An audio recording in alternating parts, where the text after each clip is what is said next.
பொம்மையை வச்செல்லாம் வீடியோ போட்டிருப்பேன். அந்த வீடியோவெல்லாம் நீங்கள் பாருங்கள்.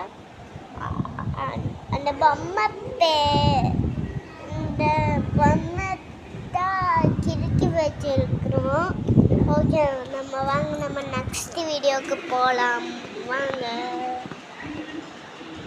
நெக்ஸ்ட் வீடியோ நம்ம அடுத்த வீடியோவில் பார்க்கலாம். இந்த வீடியோவில் அது வரைக்கும் நீங்கள் எங்கள் வீடியோ பண்ணுங்க.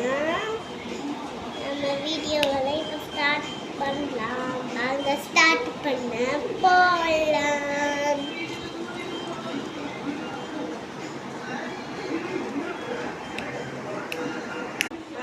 இப்போ வாங்க நம்ம வீடியோ எடுக்க போகலாம். ஃபஸ்ட்டு நம்ம எந்த இடத்துக்கு போகலன்னா வீடியோ எடுக்கிறதுக்கு ஒரு சாங்கை கண்டுபிடிச்சிட்டு வீடியோ எடுக்க போயிட்டு ஆடலாம். வாங்க போகலாம். நம்ம பாட்டை கண்டுபிடிச்சதோட நம்ம வீடியோஸ் எல்லாம் போடலாம். மட்டும் வரைக்கும் நாளைக்கு இந்த வீடியோவில் பார்க்கலாம். ஓகே, பாய்.